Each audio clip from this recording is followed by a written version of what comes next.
या निवडणूक प्रक्रियेमध्ये आपली भूमिका किती महत्त्वाची आहे? नाही, काल राजश्री शाहू आघाडी म्हणून आम्ही ही निवडणूक लढवली होती आणि काल आम्ही सगळेच नेते मंडळी एकत्रित बसलो. कालच नाव निश्चित करून काल तो कागद माझ्याकडे देण्यात आला होता आणि मी सकाळी 2 वाजता तो विश्वासाबाजींच्याकडे दिला. आणि सकाळी नाही, राजश्री शाहू आघाडी म्हणूनच नावेद मुश्रीफ निवडून आलेले आहेत आणि त्यामुळं चेअरमन पदाची धुरा पुढच्या 1 वर्षाकरता आम्ही सगळ्यांनी माझ्यासकट सगळ्यांनी आम्ही निर्णय घेऊन त्यांच्याकडे दिलेला. नाव जे आहे ते शशिकांत पाटील चोयकरांचं नाव आलं. इच्छुक शशिकांत पाटील चोयकर इच्छुक होते, बाबासाहेब चौगुले होते, अमर पाटील कोडोलीचे इच्छुक होते, करण गायकवाड होते, अजित नरके इच्छुक त्या ठिकाणी होते. शेवटी या प्रक्रियेमध्ये 2 घटक विश्वास आबाजी आणि अरुण डोंगरे ह्यांच्या बाबतीत कुणाचाही संभ्रम नव्हता किंवा कारण की त्यांना आम्ही शब्द दिला होता. परंतु त्यानंतर प्रत्येक संचालकाला वाटत होते की शेवटचं वर्ष आम्हाला मिळावं आणि म्हणून त्यातल्या त्यात सरासर विचार करून आम्ही प्रत्येकाची इच्छा काल देखील अनेकाने आपापल्या कार्यकर्त्याला मिळावा अशी इच्छा व्यक्त केली आणि म्हणून शेवटी आम्ही सर्वांमते ठरवलं की नावेद मुश्रीफांनाही जबाबदारी द्यावी. काँग्रेसच्या गोटातील अध्यक्ष नको याच्यासाठी राज्य पातळीवरून फिल्डिंग लागली का आणि सतेज पाटील त्याच्यामध्ये अडकले? मला वाटत नाही तसा काही विषय या गोकुळच्या बाबतीत या ठिकाणी होईल, कारण की शेवटी केडीसी बँक आहे, अनेक साखर कारखाने आम्ही एकत्रितपणे या ठिकाणी लढतो. मला वाटतं तो अँगल अरुण डोंगरेंच्या राजीनाम्यानंतर थोडाफार अरुण डोंगरेंनी निर्माण केला, त्यामुळे तो विषय जरा राज्य पातळीवर गेला.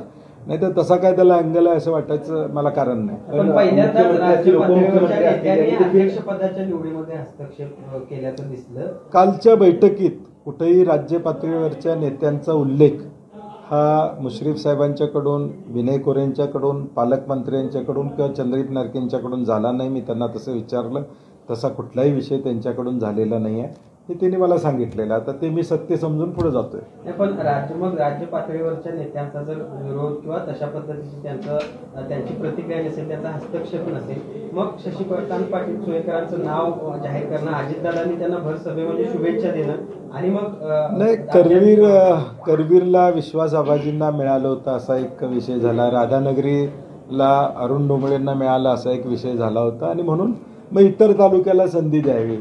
मग मी म्हटलं तसं अमर पाटील इच्छुक होते, शाहूवाडीतने इच्छुक होते, परत पन्हाळ्यातून अजित नरके इच्छुक होते आणि मग यातून आम्ही सगळ्यांनी काल एक जो 1-1.5 आमची बैठक चालली तेवढ्यासाठीच की एकमत करणं आणि म्हणून एकमतानं आम्ही या नावावर शिक्कामोर्तब केलं. कुठल्या एका विषयाला घेऊन सगळे एकमत?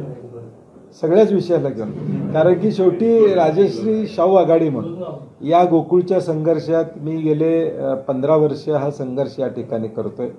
मागच्या 10 वर्षापूर्वी विनय कोरे साहेब असतील, मी असो, पॅनेल आम्ही केलं होतं. आमच्या 2 सीटा चंद्रकांत बोंद्रे आणि संजय बाबा म्हणजे अमरीशजी निवडून आले होते.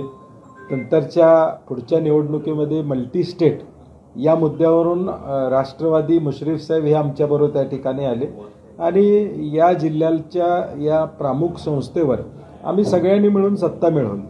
ही मिळवत असताना एक अपप्रवृत्ती बाजूला ठेवायची, एक स्वतःच्या फायद्यासाठी गोकुळ जे चालवत होते टँकरसाठी त्यांना बाजूला करण्यासाठी आणि दूध उत्पादकाला 4 पैसे मिळवून देण्यासाठी आम्ही सगळे एकत्र आलो आणि ते गेल्या 4 वर्षामध्ये आपल्याला दिसून आलं असेल की 11-12 रुपये दर म्हशीला आम्ही जास्त देण्याचं काम त्या ठिकाणी केलं आणि मुंबईमध्ये विस्तारीकरण असू देत किंवा अनेक चांगले प्रकल्प, सोलरचा प्रकल्प असू दे, पेट्रोल पंप चालू करण्याचा विषय असू दे, 18 लाखापर्यंत विक्री नेण्याचा विषय असू दे, हे सगळे विषय आम्ही हाताळले. जे पूर्वीच्या काळामध्ये एका व्यक्तीकडं हा गोकुळ होता, एका व्यक्तीच्या भोवती हा गोकुळ फिरत होता. आता हा गोकुळ 5 लाख शेतकऱ्यांच्या भोवती फिरवायचं काम गेल्या 4 वर्षामध्ये आम्ही केलेलं आहे.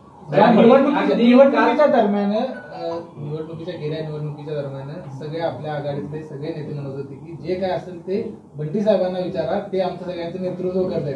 मग एवढं झाल्यानंतर हा महिनाभर गोंधळ का उडाला अध्यक्षपदाच्या निवडीत? मी म्हणलं तसं अरुण डोंगरेंच्या कृतीनंतर काही त्याला वेगवेगळे फाटे फुटले. अरुण डोंगरेंचं आपण बघितलं, त्यांनी त्या विषय राज्य पातळीवर गरज नसताना घेऊन गेले आणि मग शेवटी सगळ्यांनी सांगितलं त्यांना समजावून, त्यांनी राजीनामा त्या ठिकाणी दिला. त्यामुळे थोडा आता बदलत्या राजकीय परिस्थिती या सगळ्याचा परिणाम थोडाफार होणारच. शिरलं म्हणायचं की नाही तुमच्या आघाडीची सत्ता काय आहे? राजश्री परिवर्तन आघाडी म्हणून आमची सत्ता कायम आहे असं माझं मत. आणि कालपर्यंत शशिकांत पाटील सुळेकर यांचं नाव आघाडीवर होतं. त्यांनी दारात मांडव देखील घातला होता, जलोषाची तयारी देखील केली. 6 जण इच्छुक होते.